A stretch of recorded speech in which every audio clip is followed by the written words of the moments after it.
Okay, so we're back. Our Talk Radio live in 4K. Fair use. Joe Biden catches you know what.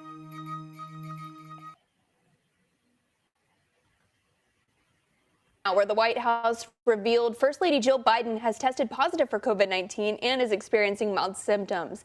The administration says President Biden has tested negative, is being monitored for symptoms, and will undergo regular COVID testing before he's set to travel later this week for meetings with world leaders in India and Vietnam. We've got more from ABC's Justin Finch. First Lady Jill Biden's office describing her COVID-19 symptoms as mild after testing positive for the virus, saying she will remain in the Biden's Rehoboth Beach, Delaware summer home as she recovers. The 72-year-old First Lady was last known to have personal contact with the president Saturday in Florida, where the couple surveyed damage from Hurricane Idalia before returning to Delaware. The White House saying President Joe Biden, who is not with her, tested negative for COVID, but added the 80-year-old will be watched closely for any symptoms and will receive regular COVID testing. It's good to be almost home. The president just attending a Labor Day rally in Philadelphia Monday before his scheduled travel to India for the G20 summit and then to Vietnam. Last summer, the Bidens also tested positive for COVID, with each suffering rebound cases and reporting mild symptoms. The couple was treated with the antiviral medication Paxlovid. Across the country now, reports of COVID cases are rising, with hospitalizations up nearly 20% in recent weeks, but cases remain near historic lows. As millions of students return to school, some educators worry about a COVID surge. In Northern California, COVID tests are getting hard to find. Yep, and that's the thing.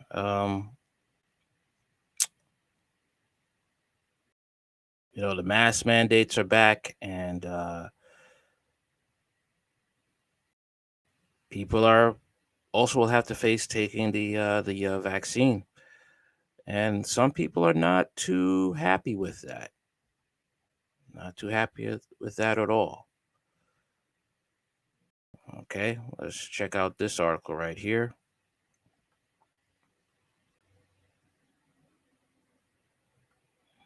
Outrage as Maryland elementary school brings back face masks for kids. An elementary school in Maryland has sparked outrage after reinstating face mask mandate despite only a handful of school children testing positive for COVID. In a letter sent to parents on Tuesday, Rebecca Irwin Kennedy, the principal for Rosemary Hills Elementary School, said she made the move after 3 or more individuals had caught the virus in the last 10 days. She demanded that third graders wear the thick N95 mask to keep our school's environment as safe as possible. Despite a recent study finding that masks expose users to dangerous levels of toxic chemicals, despite Dr. Anthony Fauci actually admitting there was a lack of evidence to the mask stopping the spread of COVID, Kennedy told parents that the N95 mask will only become optional after 10 days.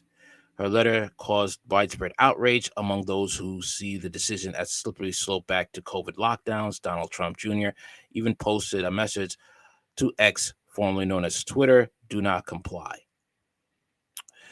The Mail Online reports the letter was reportedly sent to parents of students in one class in the school, informing them that their children will be forced to wear a mask again so they can keep in-person teaching. Kennedy wrote that additional N95 masks have already been handed out to students and staff, which they will have to wear for 10 days before they become optional. She added that at-home rapid tests are being sent out by the school alongside CDC advice on how often parents should test their children after exposure. If any time during the next 10 days, your child develops COVID-19 symptoms such as fever, cough, loss of taste or smell, or other COVID-19 indicators, they should stay home from school and be tested. The letter continues. Considering contacting a health provider if symptoms are severe or not improving, or your child at high risk of complications due to COVID-19 infection. Montgomery County Public School System, Kennedy and her assistant principal, Cassandra Scott, did not immediately respond to a request for comment when contacted by dailymail.com. MCPS lifted its mask mandates in March of 2022, and Maryland has not introduced a statewide mask mandate as cases tick up across the country. All right. But let's talk about this Burning Man festival. Very interesting festival that I can't even I can't even show you the video on it, but it's pretty disgusting. They have orgies there, a lot of new age nudity and stuff like that. But let's get into it.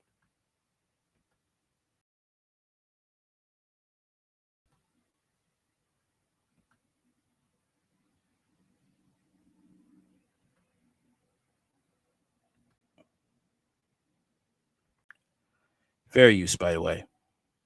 Thousands of people are in limbo at Black Rock Desert after heavy rainfall from Friday into Saturday left them stuck at Burning Man Festival. Rain returned today, leaving festival goers worried about when they'll return home. Our Jaewon Jung spoke to someone who is stranded there and shows us the current situation at the festival site.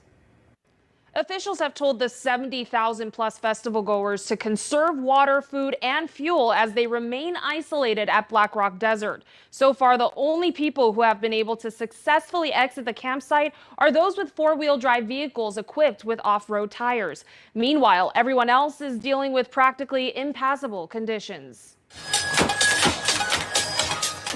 Every year, the Burning Man Festival draws in thousands of people. The annual art festival takes place in Nevada's Black Rock Desert, a remote area more than 9 hours north of Las Vegas.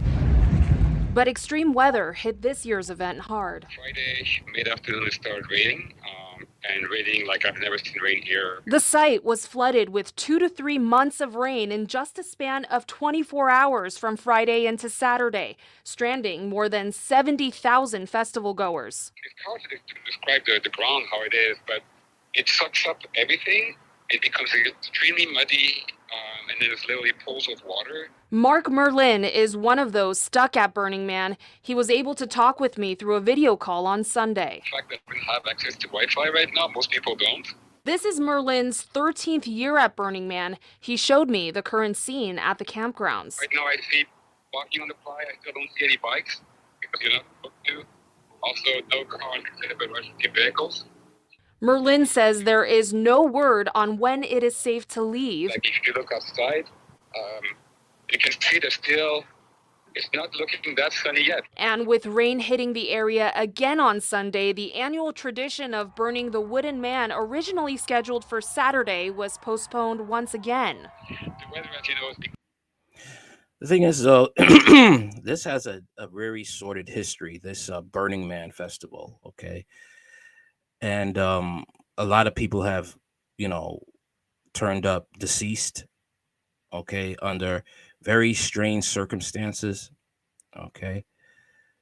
It was really called the Wicker Man, all right? So there's a lot of conspiracies, which is, you probably will understand conspiracy facts about this Burning Man festival. And a lot of people have gotten sick there too, as well, coming down with fever. So there's a lot to be uncovered with this Burning Man festival.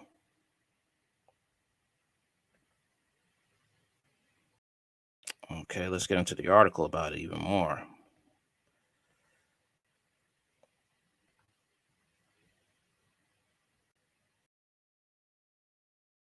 Okay. Burning Man attendees' death unrelated to torrential rain flooding report. Torrential rain and heavy flooding forced thousands of people at the festival to shelter in place. The death of a man at the Burning Man Festival in Nevada was not related to heavy flooding that forced thousands of attendees to shelter in place over the weekend, leaving them stranded in the desert, according to reports. The Pershing County Sheriff's Office said on Saturday that the death happened during this rain event in northern Nevada, though no additional details were immediately released. Event organizers on Sunday, the Independent reported, said the death of the unidentified 40-year-old man was unrelated to the weather. Emergency crews tended to the man on Friday and could not resuscitate him after he was found on the playa, organizers reportedly said. Organizers did not identify the man, though next of kin were notified of his death. No further details have been released as the sheriff's office continues to investigate. The Burning Man Festival officials did not immediately respond to inquiries from Fox News Digital about the matter. On Saturday, organizers of the Counterculture Festival told attendees to shelter in warm, safe place and conserve food, water, and fuel amid rainstorms. Both the airport and entrance of Black Rock City, Nevada, where the event is held, were closed because of conditions. The measures came after more than 1/2 inch of rain was believed to have drenched the festival site on Friday. The National Weather Service in Reno said at least another 1/4 of an inch of rain is expected Sunday. Images of the festival, which began on August 27th, was expected to end on Monday, showed people drudging through mud at the event site located around 110 miles north of Reno. Many of the people making their way through the mud were barefoot or wearing plastic bags on their feet. The annual event is known for the burning of a large wooden effigy, which was supposed to take place Saturday night. Organizers posted on an event website. The burning would take place on Monday night at 9 p.m. Yeah, man. I mean, I checked out the videos of it. It's really a nasty thing. This stuff is nasty, man. Ugh, gross. Okay. But let's get into this issue with Georgia governor rejects calls to investigate District Attorney Fani Willis over the Trump election scandal. Let's get into that. All right.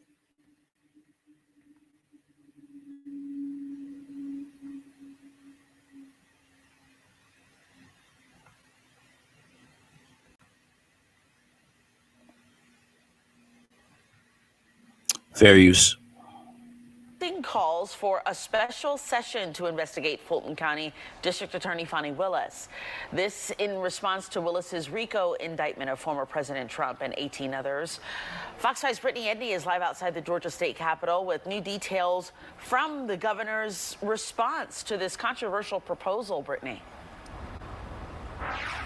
While some Georgia Republicans may want to see Fulton County District Attorney Fani Willis removed from office, Governor Brian Kemp is not buckling under the pressure from the GOP.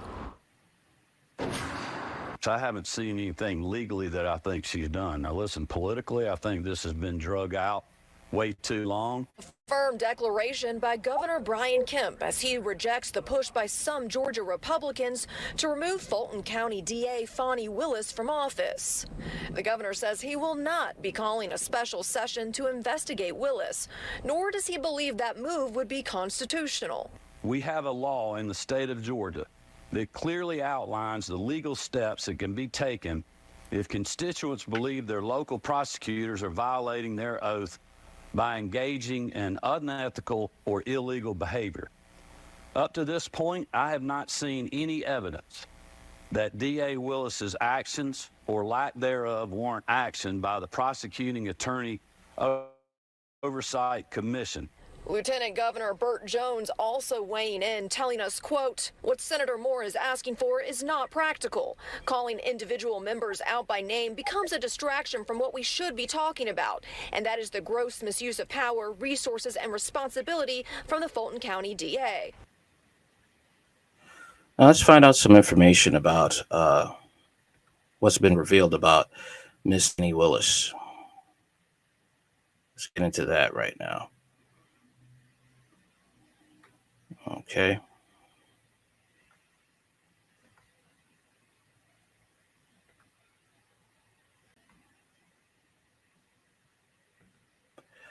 All right, so explosive revelation. Fannie Willis linked to massive election fraud and money laundering RICO enterprise.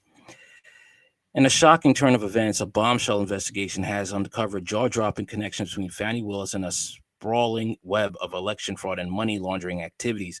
Fannie Willis' involvement will be sure to send shockwaves through the political landscape.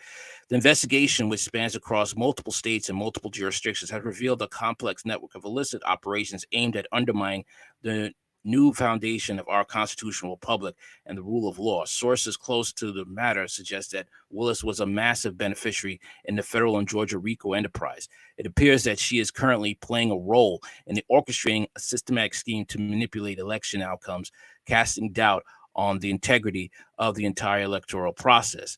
In the lead up to the 2022 midterm elections, my team uncovered a massive money laundering network of campaign finance contributions being made via Act Blue.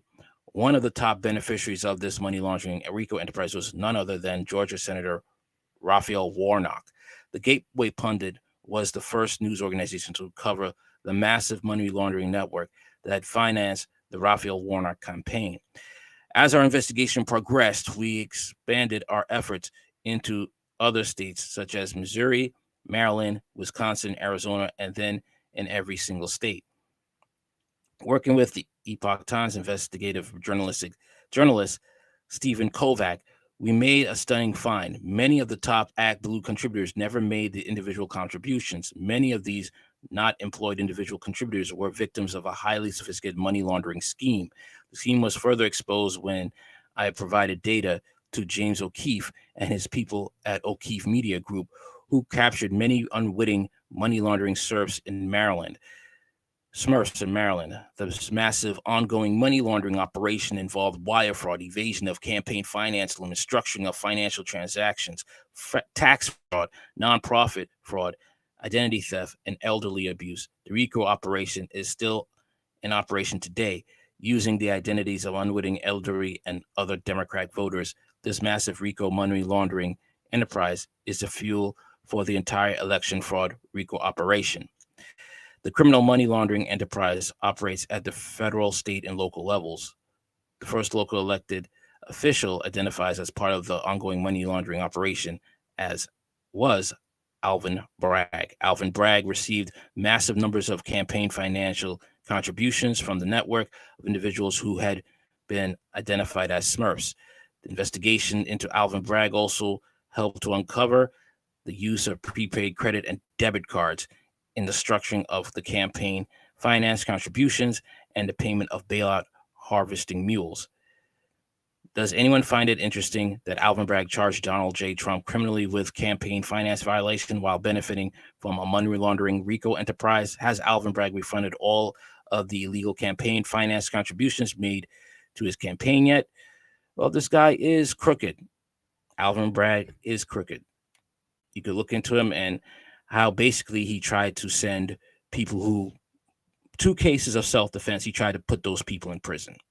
2 cases. One was a woman defending herself from her ex spouse. Another was an old man who owned a bodega, and he had to fight because a man was trying to kill him at the behest of his baby mama, because the baby mama was too broke to buy anything for her daughter. Her card declined.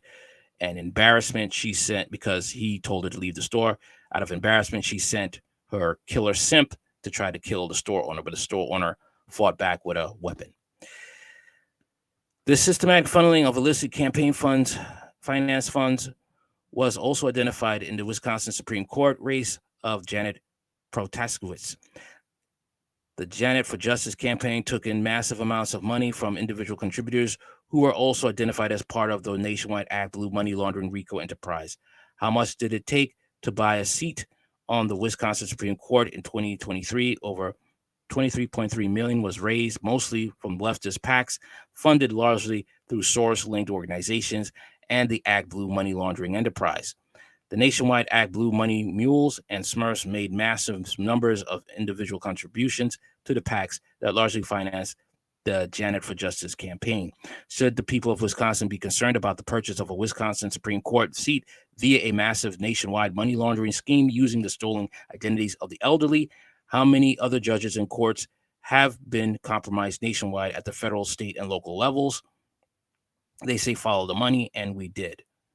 Okay. I will send the link under this video when it's done. The first time we identified in the Fani Willis campaign finance report was that there were 222 contributions to her campaign that had zero donor information. Wow. Another point of interest was that many of the campaign contributions to Fani Willis' campaign were from out-of-state contributors. Many of these out-of-state contributors fit the profile of the Act Blue money laundering schemes victims and participants that we had identified in every single state across America. All right. The out-of-state Smurfs raised significant suspicions. Why would the elderly people who do not contribute to their own local elections be interested in making campaign contributions to a little-known Georgia district attorney beginning in 2022? Upon further investigation, a pattern seemed to emerge yet again. When contacted about making campaign contributions to Fani Willis, one of the elderly people on the list stated that she had never made a single campaign contribution to her campaign. She assured me that she had not made multiple campaign contributions. Another interesting pattern raised significant questions. Why had this particular campaign contributor been using addresses in multiple states to make campaign contributions? Upon further investigation, this Fani Willis campaign contributor was registered to vote in several states. Another individual, Fani Willis campaign contributor, who had made a single campaign contribution was also identified as an individual contributor making campaign finance contributions using addresses in multiple states to include Florida, Wisconsin, Illinois, and New York. Coincidentally, this individual made identical contributions via Act Blue to the same PACs and campaigns. This same individual was also listed as a registered voter in multiple states, casting vote by mail ballots. As we investigate all of the individual contributors to the Fani Willis campaign and examine their own ongoing contribution via Act Blue, we see that all of these individuals are making contributions to the same PACs and candidates. This ongoing pattern of activity appears to have started in the great scale in 2018 and has rapidly accelerated at the federal, state, and local levels. One of the out-of-state Fani Willis campaign contributors has made over 9,178 individual contributions just at the federal level since 2018. What does it cost to buy the Atlanta district attorney race? Wow. Okay, so we see a list here on the right. Campaign financial totals, total contributions. Wow. $226,416.15. Total expenditures, $14,425,072.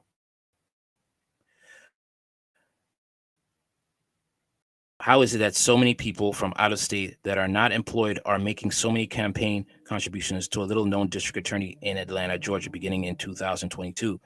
What is being seen at a growing and alarming rate is that the nationwide money laundering RICO enterprise is making more and more contributions to PACs, and these PACs are financially financing local candidates. Many of these PACs have strong ties to the numerous Soros-connected organizations that are active participants in the nationwide election fraud, money laundering, terrorist network financing, and the massive ongoing RICO enterprise. Since we first exposed the Act Blue enterprise funding, Warnock and the other Democrat candidates and PACs have started to shift the way that they have been operating.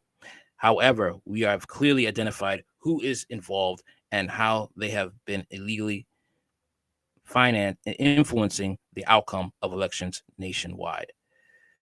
The criminal organizations also share significant connections to the law firm Perkins and Cole. This is the same law firm that was behind the false claims of Russian collusion on the part of the Trump campaign in 2016. The image below is an excerpt from the deposition of the FBI agent Elvis Chan, where he admits that he conspired to censor Americans on big tech and social media platforms. The activity amounted to the largest campaign finance violations in history of the United States via undisclosed in-kind campaign finance contributions first reported in the Gateway Pundit. Most large criminal money laundering enterprises function with the assistance of willing attorneys and bankers. Perkins & Co. is by far one of the largest beneficiaries of this RICO money laundering network. The firm received vast sums of illicit money via legal fees paid by the PACs and committees who helped launder the campaign finance contributions made in the name of over 1 million individuals whose identities have been stolen and used to structure financial transactions and circumvent federal campaign finance limits. ActBlue and the numerous PACs, nonprofits, and organizations have been utilizing the services of several large banking institutions. They are JP Morgan Chase, Bank of America, and Amalgamated Bank. If these esteemed financial institutions had been doing any form of AML, fraud detection and compliance, they would have filed suspicious activity reports and should have certainly raised alarms. Where these reports filed, who filed the act, has a criminal enterprise infiltrated the United States Department of Justice and weaponized it against their political opposition. The FEC. How can the Federal Election Commission continue to claim ignorance? The evidence of the massive RICO operation and money laundering enterprise is being directly reported to them. This certainly would fall into the category of willful blindness doctrine on their part. We have seen extensive issues with the way that the FEC is handling the data and the recipients and the receipts, of these illicit campaign finance contributions. Commissioner Traynor has turned a blind eye to many of these violations. This was reported via personal communications to the FEC, covered by the Gateway Pundit. The infiltration of the FEC can also be best viewed through the lens that the FEC claimed that there was no issue with Twitter's censorship of the Hunter Biden laptop story illegally interfering with a legitimate news story that definitely affected the outcome of the 2020 election. The RICO's Act. The RICO Act, which stands for the Racketeer Influence and Corruption Organizations Act, is a federal law in the United States that was enacted in 1970. It was passed as part of the Organized Crime Control Act to combat organized criminal enterprises, particularly those associated with organized crime syndicates. While the Racketeer Influence and Corrupt Organizations Act is primarily a federal law in the United States, some states have adapted their own versions of the RICO laws, often referred to as the state RICO or little RICO laws. Georgia is one of the states which has a RICO statute. Congress described RICO as an act designed to prevent known mobsters from infiltrating legitimate businesses. RICO outlaws 4 types of activities. 1, Section 1962 prohibits a person from investing in an enterprise any income derived from a pattern of racketeering activity. 2, Section 1962 prohibits a person from using a pattern of racketeering activity to acquire or maintain control over the enterprise. 3, Section 1962 prohibits a person from conducting the affairs of an enterprise through a pattern of racketeering. 4, Section 1962 prohibits a person from conspiring to violate 1962 A, B, or C. Racketeering activity is an element common to all of racketeering RICO's prohibitions. Congress defined racketeering activity to include a variety of state and federal predicate crimes. RICO is not violated by a single short-term episode of racketeering. Rather, there must be a pattern of racketeering activity, meaning long-term organized conduct. Persons convicted of racketeering RICO's criminal positions are subject to imprisonment and forfeiture of certain assets. Section 1961 defines racketeering activity broadly to encompass any of the state and federal predicates offenses listed in 1961-1. RICO claims must be based on actual racketeering conduct that amounts to garden variety of state law crimes, torts, and contract breaches does not qualify as racketeering activity under RICO. The offenses listed in 1961 are called predicate acts because at least one of them must have been committed through a certain RICO claim. All right. But this is something that people really have to start investigating because, yeah, dragging Trump out like this. I mean, this is wild, man. Insane. Okay. Issues of relating to mail and wire fraud as predicate acts.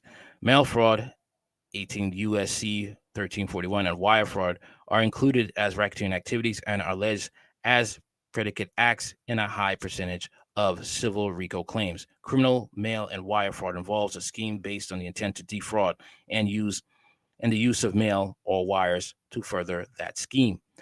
The specific elements of mail or wire are: 1, a plan or scheme to defraud; 2, intent to defraud, reasonable foreseeability that the mail or wires will be used; and 4, use of mail or wires to further the scheme.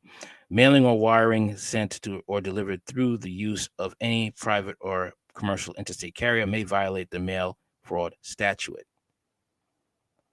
Okay.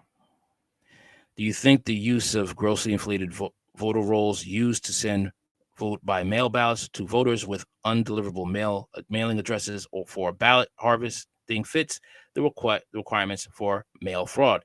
Do you think that using the internet to make fraudulent campaign finance contributions fits the requirements for wire fraud?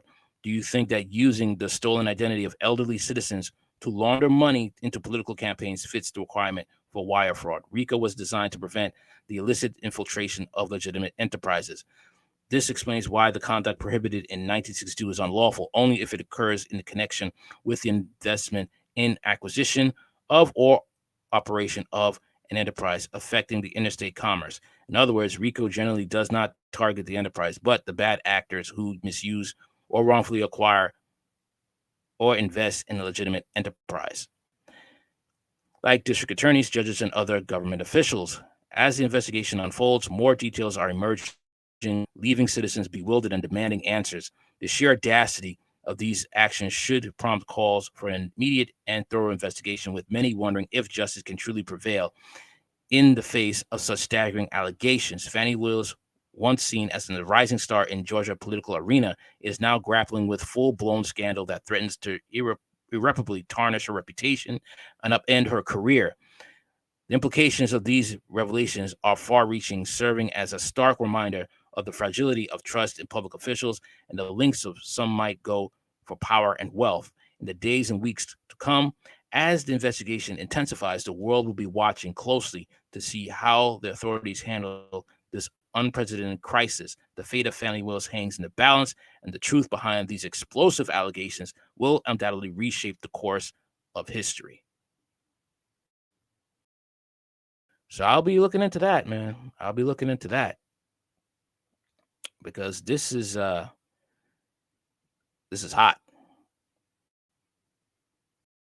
This is extremely hot. But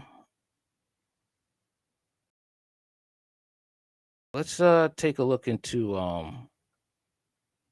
what's going on with Joe Biden now. Okay. And how he's handling the East Palestine incident. Get ready to cringe. That's all I could tell you. Get ready to cringe. Fair use.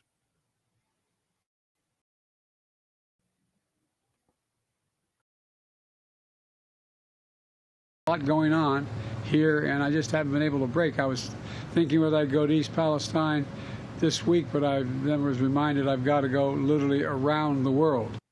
Well, President Biden facing scrutiny over those comments. Well, gee, Biden, I mean, that's basically your job. I mean, what else are you supposed to do?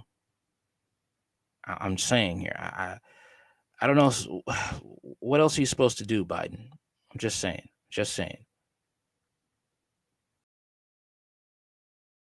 Made this weekend while visiting the areas impacted by Hurricane Idalia. citing his hectic schedule when questioned about not visiting East Palestine, which is still suffering from the effects of a toxic train derailment that occurred 7 months ago. And here to react, we have Ohio residents DJ Yokley, Courtney Miller, and Jamie Wallace. Good morning, guys. Thank you so much for joining me this early. Courtney, I want to start with you. What has it been like for you and your two little ones since this catastrophic train derailment 7 months ago?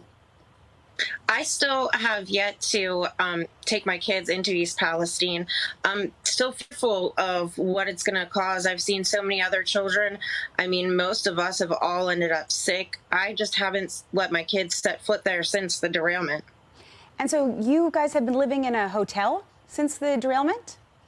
Yeah, I've been staying at the Davis Motel for months now, just because I was going back and forth between my parents' house and friends' house, and I just still don't feel comfortable, and I don't want to take my kids into something that obviously Biden doesn't even want to show up. So there's obviously some reason as to why he's not coming. Well, and DJ, interesting that the president said while he was in Florida that, his hectic schedule, he's been too busy to travel to Ohio. Yet, according to the New York Post, 40% of Biden's presidency has been actually spent away from the White House, not working, but on vacation. How does that make you feel? I guess it's tough, right, to be on vacation all that time and be that busy. I don't think any American actively wants to root against the president. I think that's like rooting against your favorite football team because you don't like the quarterback. But at some point, you got to understand, if you're not reading the playbook, that a change has to be made.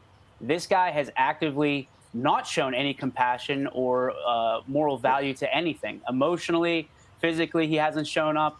And there's been no help for us economically or with our residents.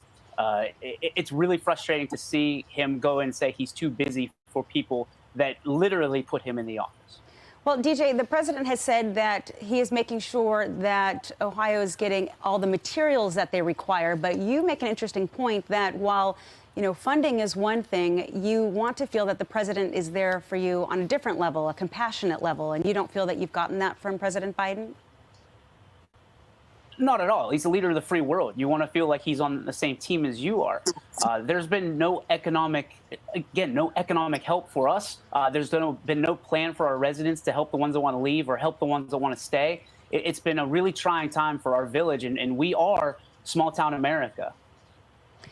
Yeah, Jamie, you are the president of the Unity Council for the East Palestine train derailment. Right out of the gate, right after the derailment, you saw a lot of bipartisan support for legislation to kind of ensure that this isn't going to happen again.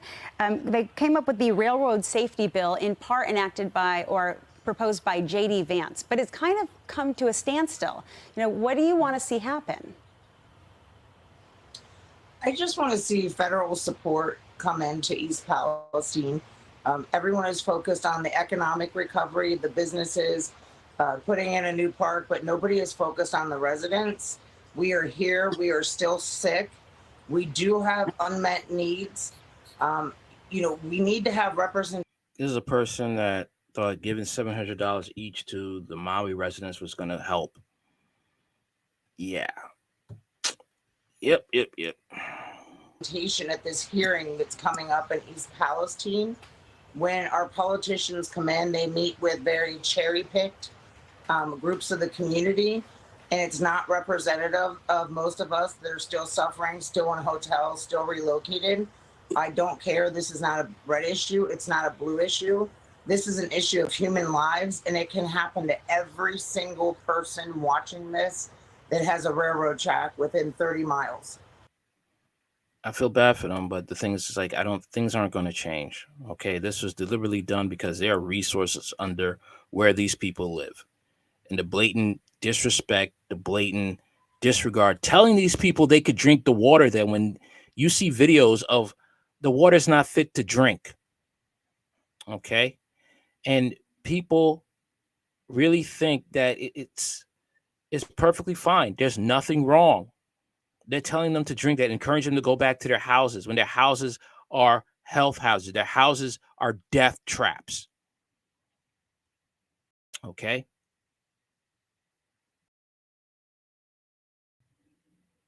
people really going to just have to stock up on food, water, and supplies because the government is not here to help you. They are literally trying to kill you. That is what's going on.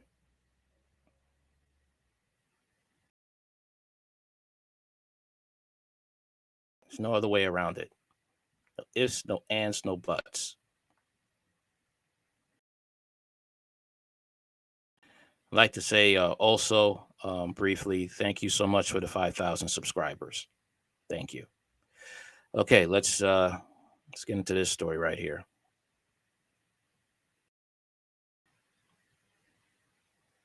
So if you haven't heard, the U.S. Virgin Islands is suing J.P. Morgan Chase, stating that they knew about $1 billion moving in and out of Jeffrey Epstein's accounts for trafficking. And this is a bigger deal than you might think, and not for the reasons you think. And they go on to say that these transactions have been happening for at least 16 years that they know of. And here's why this is fair use, by the way. Bigger deal than what it appears to be on the surface. Banks have the obligation of monitoring accounts to make sure that there's no illegal activity going on. It's called anti-money laundering laws.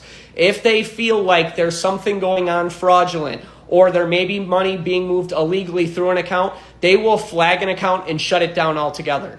But JP Morgan Chase didn't do that. They allow this illegal activity to continue, therefore purposely going against anti-money laundering laws.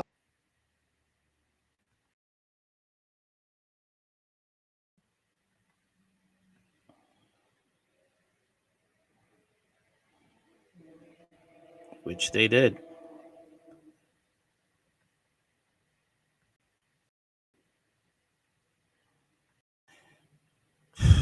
Time to name the clients. J.P. Morgan flagged for over $1 billion in suspicious Epstein transfers. I think I did a story on this too.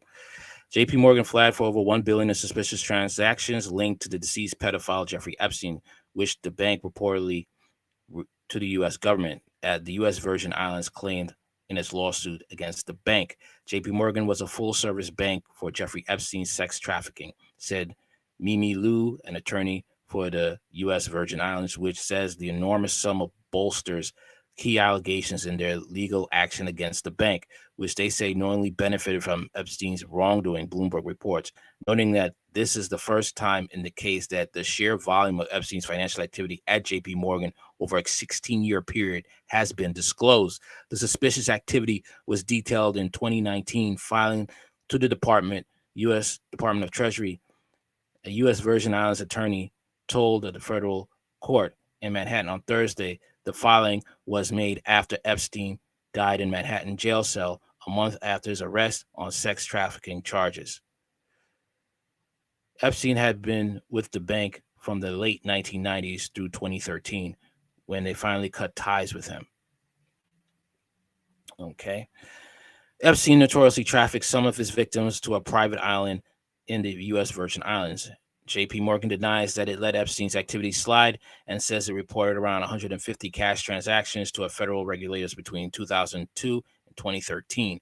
Last month, the U.S. Virgin Islands told the judge in the case that the bank solicited over $1.1 million in payments from Jeffrey Epstein's to girls or women, many of whom had Eastern European surnames. Over 320,000 of the payments were made to numerous individuals for whom JP Morgan had previously identified payments. Singer wrote accusing the bank of failing to disclose the payments until after the end of the discovery, the period in which parties in a lawsuit exchanged evidence. The bank claims that's irrelevant because the U.S. Virgin Islands doesn't have legal standing to claim JP Morgan obstructed a trafficking investigation because it wasn't a victim. That said, Liu is urging the judge in the case to decide various claims in the U.S. Virgin Islands' favor without a trial. The only reason that JP Morgan, after 16 years, reported the $1 billion in suspicious transactions was because he was arrested and then he was dead, she said. JP Morgan claims they had no idea what Epstein was up to, pointing to depositions from current and former employees who say they had no knowledge of the trafficking. There is hotly disputed testimony and evidence, said Philia Ellsworth, an attorney for the bank. The U.S. Virgin Islands is seeking at least $190 million from JP Morgan. The case is Virgin Islands versus JP Morgan Chase Bank 22-CV-10904-UA, U.S. District Court, Southern District of New York, Manhattan. I hope they win, but something tells me they may not, because there are a lot of people that were involved with Jeffrey Epstein. Not only led to his demise, but they want to keep this hush-hush. They really want to keep this hush-hush. Okay? Because there's no telling of the ugly aftermath of it all. And there's still people's names that are not being shown. Okay? Still, there are people's names that are not shown in those records. All right? So there was fears of Trump being unalived. There's also fears of someone else being unalived. Let's check it out. Okay. Elon Musk's dad, Errol, fears his son might be assassinated. Elon Musk has himself joked that he could be at risk of getting deleted. Elon Musk's dad, Errol, fears the billionaire could be assassinated for going up against the United States government. Retired electromechanical engineer Errol, 77, says he has serious concerns for the safety of the world's richest man, his firstborn son. It comes as Elon, 52, has been wealthing legal attacks from the Department of Justice, the DOJ. In July, President Joe Biden suggested that there are lots of ways of investigating the tech billionaire. Musk himself has previously joked he would die in mysterious circumstances. Now, speaking to the son, Errol says both he and his son are worried about what could happen to the tycoon, reacting to a recent New Yorker piece by journalist Ronan Farrow titled Elon Musk's Shadow Rule. Errol said, "It's a hit job, a shadow government-sponsored opening salvo on Elon. The artillery like softening up of an enemy before the actual attack and preparing of the ever-submissive people for the attack." When asked if he feels the shadow government could try and kill his son, Errol said yes. He had previously said he thinks his son needed to beef up his security. The article in the New Yorker claimed Musk's influence is more brazen and expansive than billionaires before him. It was also published just days before the Department of Justice sued Musk's SpaceX for allegedly discriminating against asylum recipients and refugees in hiring. It has since emerged federal prosecutors are probing Tesla's alleged use of company funds to build Musk's Texas mansion. And President Biden has previously suggested that the White House could probe Musk's purchase of Twitter, which he rebranded as X, with the help of a Saudi Arabian conglomerate.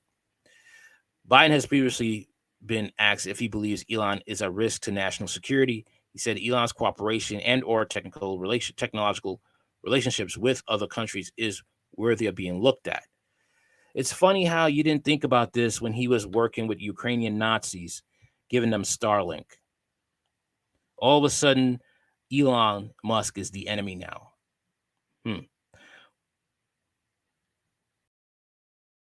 Whether or not he is doing anything inappropriate, I'm not suggesting that. I'm suggesting there's worth being looked at, and that's all I say.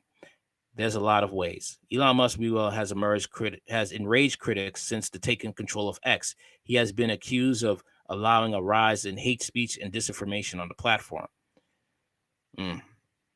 Supporters, however, say this is encouraging the freedom of speech. Okay, its response to criticism, X recently said, "We're currently expanding our safety and election teams to focus on combating manipulation, surfacing inauthentic accounts, and closely monitoring the platform for emerging threats. Our work is ongoing. These increased investments in people, policy, and production will further ensure our communities have access to open and accurate, safe political discourse on X." Elon recently joked he could be assassinated after a former Russian space agency boss, Dmitry Roskin, made a vile threat over the South African supplying his Starlink satellite internet service to Ukraine in May last year. Musk, however, appeared more serious when he said in December that there is definitely some risk that he could be taken out.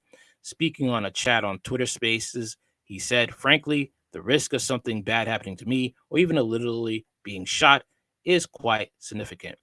It's not that hard to kill somebody if you wanted to. So hopefully they don't.